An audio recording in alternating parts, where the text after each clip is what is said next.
What's up, y'all? It's your boy Zach here for another episode of The Breakdown. And today's film that we have is Frankenstein, the 2025 version, directed by Guillermo del Toro, starring Jacob Elordi, Mia Goth, Oscar Isaac, Christoph Waltz, Felix Kammerer, and David Bradley. Obviously, this is the story of Frankenstein. Most people know it. A man by the name of Dr. Victor Frankenstein. He wants to assemble different body parts from deceased men and put together one man through the power of science and, electrocution through like the weather. And I know I'm not explaining right, but you all know what I mean. And bringing to life, a man-made man, not a God-made man, but a man-made man. And it had a great story. It told the story of, Frankenstein growing up and how he had a very close relationship to his mother and losing her at an early age. And also, how he was just always very upset. And, his father being, this very strict doctor, and he later dying when he was a child. And it was just really well put together.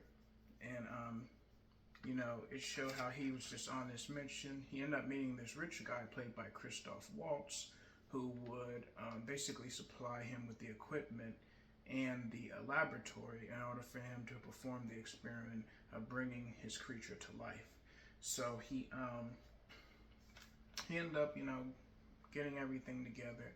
And in the process, he meets, his brother comes back into his life, his baby brother, and also, too, his brother's fiance, played by Felix Kammerer and Mia Goth.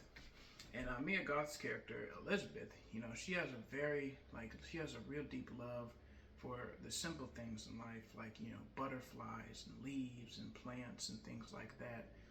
And then once he brings the creature to life, well, actually, her uncle is like the rich guy that is supplying Dr. Frankenstein with all of the equipment. And then, he is dying of syphilis, and he wants to be the one that he experiments on. He wants to put himself inside the creature's body in order to be brought back to life, or be in a different life form, whatever he's hoping. And he's like, no, your blood is contaminated. And then he ends up, they end up fighting over a piece of the equipment, and he ends up falling to his death and dying. And then he blames it on the monster, on the creature. And then he brings the creature to life, and this is played by Jacob Elordi in makeup and costume as Frankenstein. And he does an amazing job as Frankenstein. There's probably a little bit of CGI, maybe AI and stuff involved, but he just did a very, very great job of just portraying, a simple man, a simple creature who is just curious and learning and trying to find his way through life, and coming to gain a love and appreciation for the simple things in life. And it really made me feel empathy for the creature, his performance in the film itself. The way he was chained the bottom of the laboratory, and it's this well or sewer or something that leads out into the rest of the water, and he would play with leaves and stuff like that. You know what I mean? And then you just the simplicity and love you had for that. And the girl, she came back, and she really had a love for the creature. You know what I'm saying? And he gave her a leaf when she came there, and she held it up to light and said, "It's beautiful, isn't it?" And the costumes were really, really well done for the time. It's in the 1800s in London, or wherever this is in Europe. And it's just great costumes. And the simplicity of the things that the characters loved was beautiful, and an appreciation for the little things sometimes make you more human than others. So what I mean by that is that, Frankenstein, he has this God complex. He is taking bodies off of battlefields. He's going to take the dead bodies of criminals that are being hung and experiment on them and use them to experiment and this and that. And meanwhile, his creature, he just longs for family and connection and love. And, he appreciates, the little things in life, the snow, the creatures of the forest, and just helping this family that he's like hiding in like their barn or wherever, like in their cottage or wherever he's hiding. He's helping them build things, and they're like, well, who did all this? This is beautiful. He builds like a little gate and enclosure for like their sheep. And the grandfather of the family, who's a blind man, he said it's the spirit of the forest. And then one day he goes into the house when the rest of the family is gone, and he introduces himself to the grandfather who's blind. And he says, he starts to communicate with him, starts to teach him how to read. He learns how to read, and they just form this really, really kind of beautiful bond and special connection. It was really, really, really like live the way they did it. And he ends up saving the man from wolves and finding out more about him and how he was assembled and stuff like that. And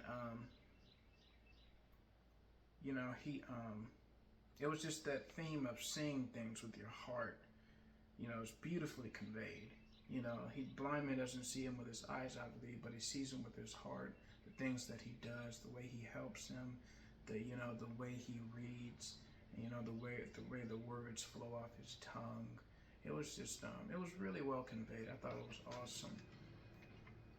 And he has super strength, superhuman strength. He ends up saving the grandfather from a pack of wolves.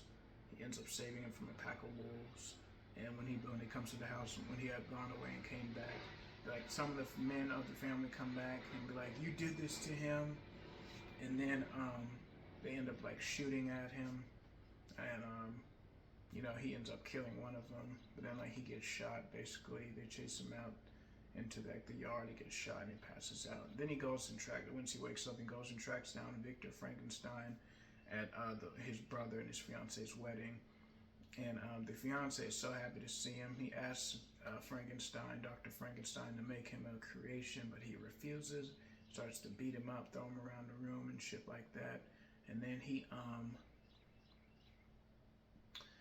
the fiance comes in, sees him, really happy to see him, and then, she gets in the way when Dr. Frankenstein's about to shoot him.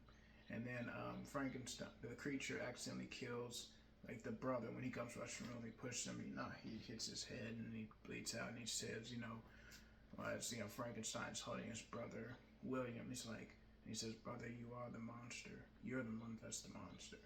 And it seemed cliche and facile, like it's been done before, but you know what? I don't care.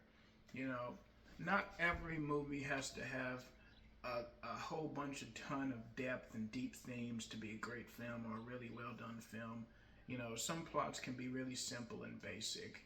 You know what I'm saying? Like The King of New York, The Breakfast Club, so many different movies. You know what I'm saying? Where the plot is really basic, and not every movie has to have all these deep layers and themes to them and stuff like that. That's bullshit. You know what I'm saying? That's bullshit. Even if things have been done before, the point is, did the movie make you feel empathy? Did it make you feel? Did it keep your attention, keep you on the edge of your seat, and did you love it or like it at the end? That's all that matters. And everybody's entitled to their own opinion, but I really enjoyed this film. I thought it was very well done. I love the performances, especially by Jacob Elordi. I love the costume design. I love the set design. I love the performances. I loved the dialogue, the way that the characters spoke words and their interpretations and thoughts about life and death. Like, the creature, he carries Mia Goth out, and she's wearing this white dress. He carries her out into, the snow after she's been shot.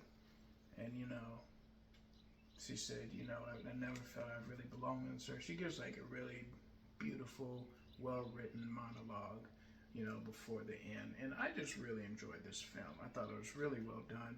I'm not a big, Frankenstein and Dracula and Wolfman type of guy, but I do really find those stories interesting. And when I will watch certain movies that is based upon those things. But in this case, I really enjoyed this Frankenstein movie.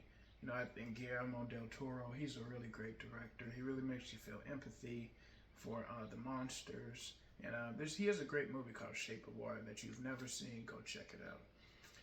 But yeah, that's all I got for today. You know, I just watched this movie and I wanted to share my thoughts with y'all. And as always, I love y'all and peace, love, and soul.